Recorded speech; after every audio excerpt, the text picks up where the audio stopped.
para Brunei. Importante tener esto en cuenta para saber más o menos y entender lo que viene ocurriendo en el mar del sur de China y también pues en el estrecho de Formosa. Pero para explicarlo mejor me voy a comunicar en estos momentos con el teniente general del Ejército Español, Francisco José Gant Pampols, desde España. Un gusto tenerlo. Espero haber pronunciado bien su nombre. Muy buenos días. Lo ha pronunciado muy bien. Buenos días. Muchas Muy buenos días, un gusto tenerlo. A ver, entendiendo un poco y dando un contexto, siempre hay que ubicar a la gente porque es algo tan lejano y de pronto, digamos, estos escenarios o estos ensayos militares que se están dando, que no es la primera vez, eso también lo sabemos, ¿no? Sobre todo en Asia, se están intensificando, Francisco. ¿Cuál sería tu lectura acerca pues, de estos últimos movimientos de China? Y lo que ha dicho Taipei hoy es que ellos continúan, China continúa, su presencia continúa ahí, muy cerca al estrecho de Formosa. Bueno, hay que partir de una base que quizá no sea bien conocida por el público, y es que Taiwán no es un país internacionalmente reconocido, a pesar de que algunos países lo consideran un estado independiente. Existe la misma política de Estados Unidos respecto a China y Taiwán que la que existió en su momento a Hong Kong, ¿no? Era un solo país y dos sistemas. De tal manera que nadie reconoce la independencia de Taiwán, Formosa, como se llamaba antiguamente, de China, de la República Popular China.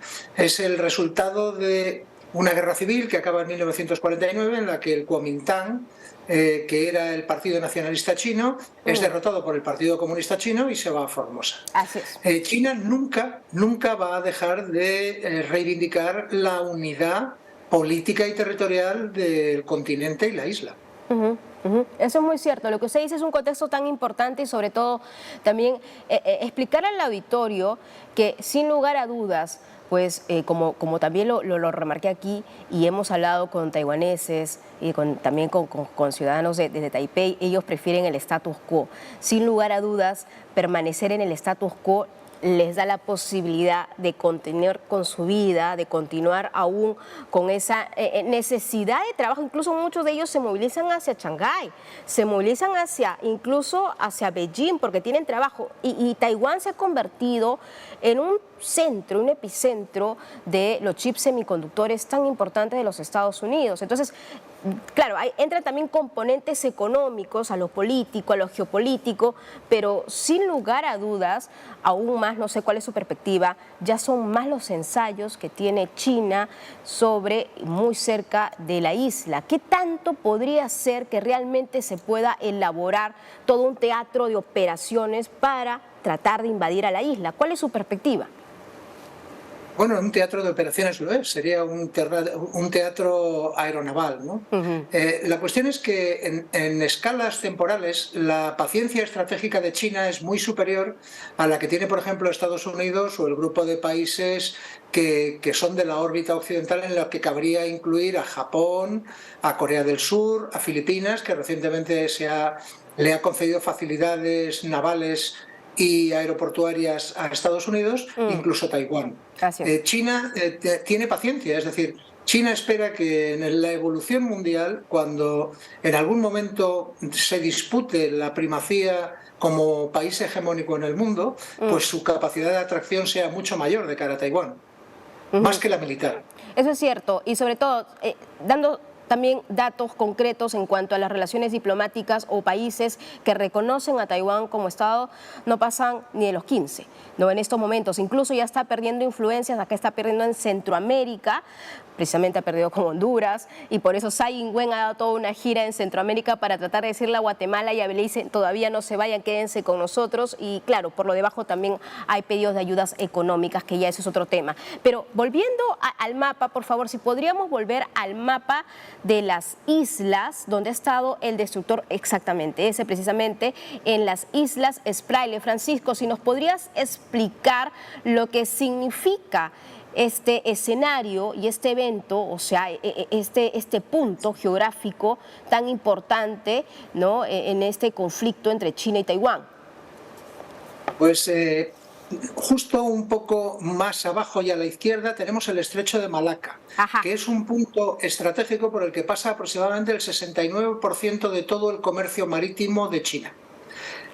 no solo lo que son arterias vitales, sus líneas de comunicación estratégicas para gas y petróleo que proviene de la península arábica y fundamentalmente también de Irán, sino para otra gran cantidad de productos del sector primario que obtiene de África, porque China es un demandante nato. La línea que ven ustedes pintada en rojo, en discontinuo, es lo que se llama la línea de 9 puntos. Son una serie de reclamaciones de aguas territoriales que hace China sobre el archipiélago Paracelso, sobre las islas Spratly, y lo que significa es que son unas plataformas que ha ido fortificando, porque las ha transformado de arrecifes en islas artificiales, ha colocado instalaciones aeroportuarias y sobre todo ha colocado sistemas que se llaman de denegación de acceso y de bloqueo de área, A2AD, que hace que solo puedan navegar por esas aguas los que ellos permitan que lo hagan. De tal manera que se garantiza el tráfico ordinario de todo lo que es estratégico para China y que entra pues, por el sur del mar de la China, Estrecho de Malaca.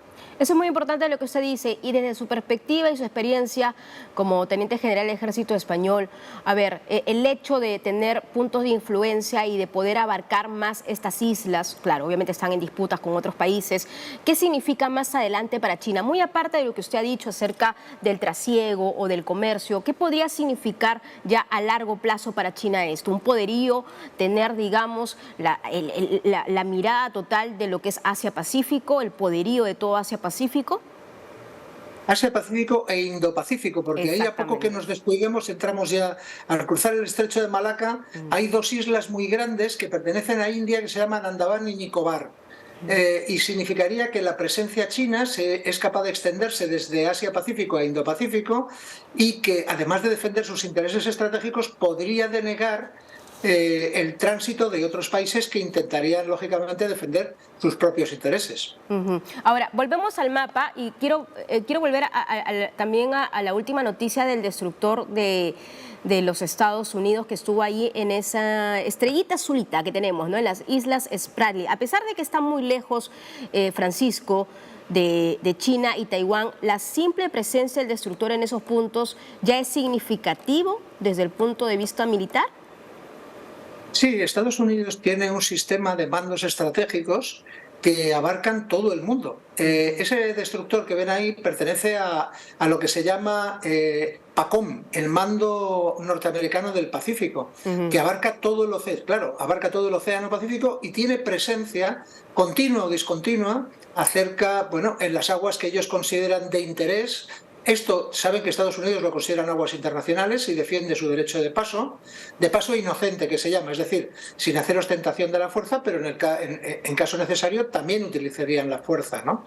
¿Qué significa? Pues significa que Estados Unidos sigue ejerciendo ese papel hegemónico que tiene desde el punto de vista de la seguridad y la defensa. No olvide que en esa zona hay una alianza reciente que se llama AUKUS, Australia, Reino Unido y Estados Unidos, que reivindica la libre circulación de todos los bienes y servicios por esas aguas, independientemente de si son chinos o de cualquier otro país. Pero ahora la gente se preguntará, ¿no? Bueno, esto genera preocupación, sobre todo en los Estados Unidos, pero claro, lo que pasa es que siempre Estados Unidos se ha posicionado por estas islas artificiales, es decir, tratando de desplegar ya sea destructores o navíos para decir estoy aquí, estoy en aguas internacionales, en medio también de esta disputa.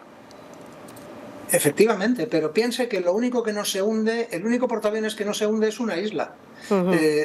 Hay una ventaja objetiva importantísima y es que una isla se puede fortificar y puede colocarse sistemas de tierra-mar, misiles de alcance intermedio que harían prácticamente imposible navegar por esas aguas, ¿no?